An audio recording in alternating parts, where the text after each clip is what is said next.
problème de procrastination comme je pouvais l'avoir avant. Et c'est là tout le but d'une habitude. Une habitude, elle est là pour vous maintenir dans un cercle vertueux de productivité, d'efficacité, quand votre motivation, elle, vous lâche. Aujourd'hui, je n'ai plus autant à compter sur ma motivation pour travailler parce que c'est juste devenu une habitude. Mon cerveau se met en mode automatique et on le fait, c'est tout. J'ai beaucoup aimé le rituel qu'elle nous a présenté et je me suis mise à le faire un petit peu à ma sauce tous les lundis matins, puis plusieurs fois par semaine, et là je suis en train de le mettre en place tous les matins. La routine, c'est rien de fou, juste... Salut, c'est Josiane, je suis entrepreneur, j'ai créé Iwalewa, la marque de cosmétiques Made in Africa. Ici, je partage mon parcours afin de bâtir une communauté où nous pourrons évoluer tous ensemble en productivité, self-esteem et business. Récemment, sur mon compte Instagram, je partageais une réflexion de Darren Hardy qui disait dans son livre L'effet cumulé que le succès n'est pas quelque chose qui se poursuit, il s'attire à soi. Donc, si vous voulez atteindre un certain niveau de réussite, il faut que vous incarniez un certain type de personne qui a les bons comportements, les bons automatismes. Notre cerveau fonctionne en mode automatique la plupart du temps. On fait pratiquement tout sans réfléchir. Mais le problème, c'est que c'est ce qu'on fait qui détermine où on va. Donc, on a tout intérêt à se conditionner à faire des choses qui nous emmènent au bon endroit. On a tout intérêt à adopter un certain style de vie fait de routines efficaces. C'est notamment pour ça qu'on parle autant du fait d'acquérir de bonnes habitudes quand on est entrepreneur. J'aime bien regarder les vidéos YouTube de ce type. Et moi aussi, quand je regarde mon parcours, je me rends compte qu'il y a des habitudes que j'ai prises qui m'ont énormément aidé à être plus productive et à gérer mon entreprise de façon plus efficace. Donc, j'ai décidé de les partager avec vous. 7 habitudes à prendre quand on est entrepreneur. Sans plus tarder, c'est parti pour la vidéo. La première habitude est de mettre en place ce que j'ai appelé une routine de gratitude. Tout a commencé quand je me suis mise à m'initier à la loi de l'attraction. Pour ceux qui ne le savent pas, la loi d'attraction est un principe basé sur le fait que dans la vie, on attire à soi ce qu'on ressent, ce qu'on dégage comme énergie. Donc, si vous êtes tout le temps dans un état d'esprit négatif, plaintif, à ne voir que ce qui vous manque, il vous arrivera pas des choses positives. Il faut savoir regarder et apprécier ce que l'on a déjà, dire merci pour ça, et c'est comme ça qu'on aura encore plus. Donc, je me suis retrouvée comme ça, par hasard, entre guillemets, à étudier tous ces principes, et j'ai suivi une série de lives sur 2 jours dans le groupe Facebook privé de Hello Marie-Cécile, que je suivais également sur YouTube et qui enseigne les bases de la loi d'attraction. Ces lives portaient sur comment manifester dans sa vie des choses positives, comment formuler ses demandes, mais également comment apprécier et s'ancrer dans le présent. J'ai beaucoup aimé le rituel qu'elle nous a présenté et je me suis mise à le faire un petit peu à ma sauce tous les lundis matins, puis plusieurs fois par semaine, et là je suis en train de le mettre en place tous les matins. La routine, c'est rien de fou, juste je me pose sur une table, j'allume une bougie, je mets une goutte d'huile essentielle de petits grains bigarade dans mon calet de diffusion aromatique et ça parfume toute la zone. Cette huile essentielle en particulier parce que j'adore l'odeur, il n'y a pas plus relaxant je trouve. Mon galet de diffusion aromatique m'a été offert il y a des années par Aromazone, mais c'est seulement en faisant des recherches pour écrire ce script que j'ai appris que le symbole à l'intérieur était en fait un idéogramme chinois qui représentait la force. Maintenant j'ai envie d'en acheter plein d'autres. J'ai ma petite bougie, mon galet parfumé et mon petit quartz que m'a offert une amie, toujours dans des circonstances hasardeuses entre guillemets. Je mets une musique en fond. Une fois que tout ça est en place, je pense à tous les aspects positifs de ma vie, je dis merci. Le reste, c'est au feeling. Parfois, j'ouvre mon carnet, je relis toutes mes croyances aidantes, je relis tous les arguments que j'avais listés il y a quelques mois qui disent pourquoi est-ce que je suis capable d'accomplir les objectifs que je me suis fixés, etc. J'aime beaucoup ce rituel parce que j'ai le sentiment qu'il est la somme de plusieurs circonstances, de plusieurs influences de ma vie. Comme je le mentionnais plus haut, je le faisais initialement le lundi matin. Pourquoi lundi matin? Parce que moi, la façon dont je commence mon matin détermine tout le reste de la journée. La façon dont je commence ma semaine détermine tout le reste de ma semaine. En gros, si le matin s'est mal passé ou que mon lundi est raté, je sais déjà que je vais passer une semaine horrible. J'arrive rarement à rattraper le coup. C'est pour ça que je mets autant de temps à organiser mes journées, autant de temps à organiser mes semaines. Parce que les conséquences d'une journée ou d'un matin raté chez moi ont plus de conséquences qu'on pourrait le penser. Deuxième habitude, suivre mes finances de façon hebdomadaire. Bon, maintenant on va parler finances, rien à voir. Ma seconde habitude est de suivre ce qui se passe dans mes comptes chaque semaine. J'ai déjà parlé des bénéfices d'une telle pratique dans cette vidéo. Avant, je ne faisais pratiquement pas de gestion financière ou alors ce que je faisais était extrêmement inefficace, ce qui est aberrant et très dangereux quand on est entrepreneur. Je fuyais carrément mes comptes, ça me faisait très peur, ce qui faisait que je me disais « Ah, je vais mettre à jour ma comptabilité quand j'aurai le temps dans la semaine ». Évidemment, je ne prenais jamais le temps d'eux, ce qui faisait que les tâches s'accumulaient et ça me stressait encore plus. Je me retrouvais avec des messages de ma comptable qui me disaient « Alors cette facture, elle est où ?» ou alors ce paiement, c'était pourquoi, etc.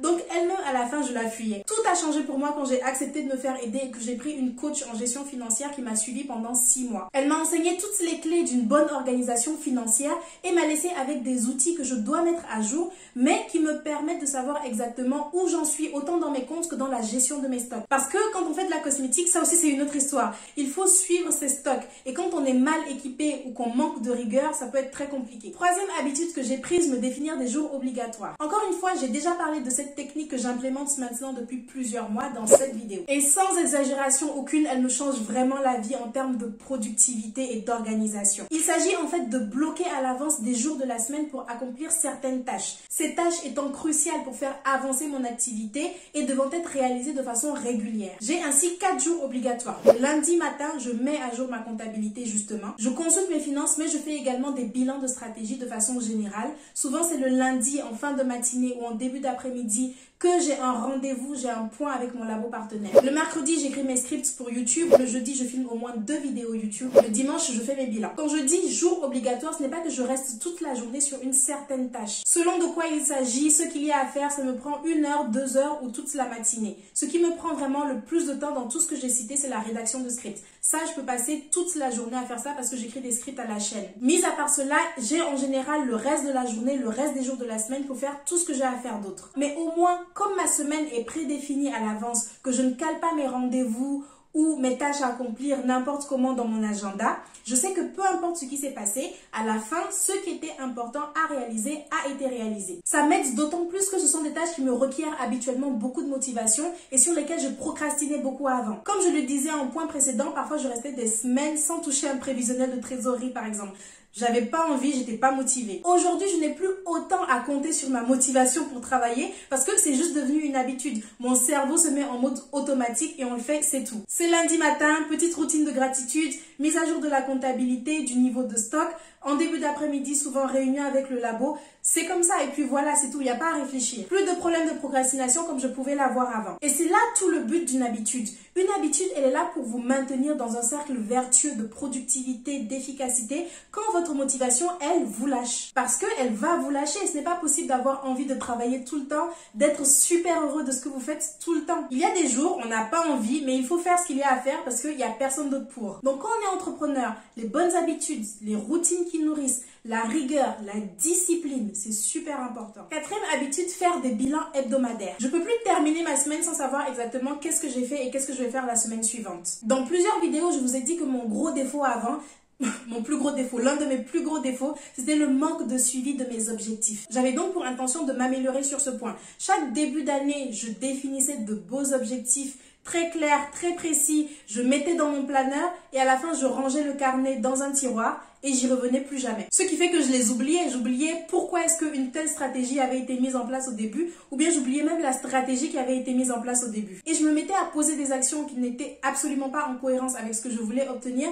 ou avec ce qui était prévu. À la fin, je m'étonnais de travailler énormément sans produire de réels résultats. C'est comme si vous étiez nouveau dans une ville, que vous aviez prévu de visiter un endroit en particulier. Vous avez le plan dans les mains, mais à un moment, vous oubliez où vous vouliez aller. Du coup, vous vous mettez à emprunter tout un tas de chemins qui vous emmènent à tout un tas d'endroits, sauf là où vous vouliez spécifiquement aller. Donc aujourd'hui, le fait de me poser chaque fin de semaine, de consulter mes objectifs, noter exactement où j'en suis, noter toutes les actions qui m'ont réellement rapproché de ces objectifs et toutes les actions qui ne me servent absolument à rien. Déjà ça me maintient productif plutôt qu'occupé. Quand on est entrepreneur, il y a tellement de choses à faire, c'est tellement facile d'aller faire des tâches qui en soi ne rapportent pas plus de clients, qui ne nous font pas améliorer nos produits, qui ne nous font pas bâtir une communauté solide autour de nos services, qui nous servent à rien tout simplement. Or, quand on veut avancer, il est primordial de repérer ces 20% d'activités qui vont nous apporter 80% des résultats, conformément à la loi de Pareto. Du coup, avec cette technique, je scanne ma semaine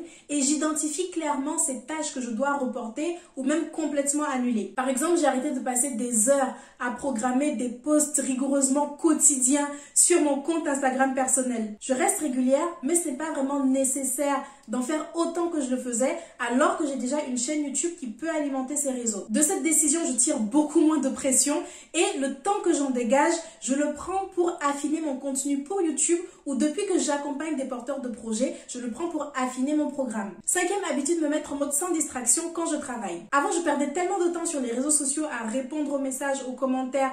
Dès que mon téléphone me notifiait d'un message, il fallait que je réponde. À un moment, quelqu'un de mon groupe de travail pour entrepreneurs m'a dit « Mais Josiane, désactive les notifications ». et tu vas consulter tes messages à une heure précise. C'est ce que j'ai fait, puis je commençais à cumuler du retard dans mes messages parce que j'étais tellement bien sans notification que j'oubliais d'aller regarder. J'arrivais pas à trouver comment désactiver les notifications juste pour un moment donné. Puis un jour, mon téléphone, comme ça, m'a lui-même proposé le mode sans distraction. C'est une fonctionnalité qui me permet de désactiver des applications de mon choix sur une plage horaire de mon choix.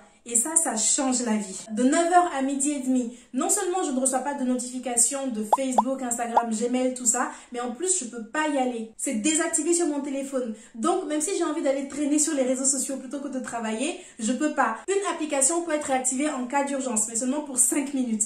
Après 5 minutes, elle se referme automatiquement. Du coup, pas d'autre choix que d'aller travailler. Ce qui fait que je consulte plus mes messages l'après-midi ou le soir. C'est très bien parce que ça coïncide aussi avec le moment où je suis le moins productive.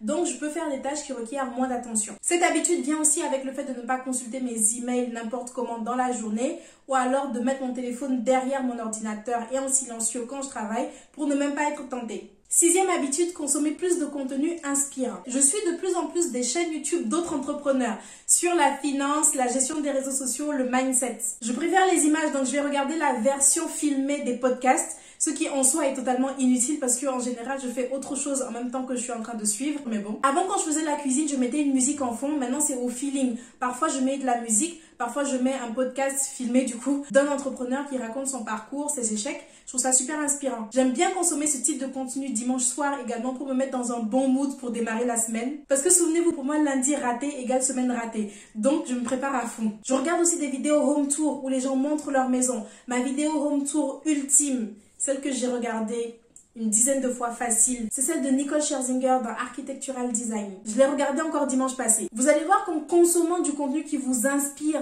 en écoutant tout le temps des paroles positives, vous allez vous sentir rempli, entre guillemets. Vous allez vous sentir intellectuellement, émotionnellement riche. Je ne sais pas comment dire ça, mais ça va vous aider à accomplir beaucoup. Consommer du contenu, c'est un terme qui est très juste parce que ce qu'on regarde à la télé, sur YouTube ou autre, ça nous nourrit, ça nous remplit d'un certain type d'émotions. Donc, il faut faire très attention. Cela ne veut pas dire qu'il faut consommer que du contenu éducatif. Moi, je consomme également du contenu de divertissement où juste je me vide le cerveau. Mais même dans ce cas, si ça ne me fait pas rire, si ça ne me fait pas passer un bon moment dans un sens ou dans l'autre, c'est sans moi, je regarde pas. 7e habitude, me concentrer sur mon parcours. J'ai généré assez d'anxiété dans ma vie à regarder où en sont les autres et à envier ce qu'ils ont. Maintenant, je reste concentrée sur mes propres affaires, j'ai mes propres objectifs. Quand j'y arrive, je suis contente, je passe à la suite. Quand je n'y arrive pas, je me pose, je me demande ce qui n'a pas marché et je fais mieux. Je fais la course avec personne, je vais même pas au même endroit. Donc, qu'est-ce que ça peut me faire qu'ils arrivent plus ou moins vite que moi? Je vous encourage également à adopter cet état d'esprit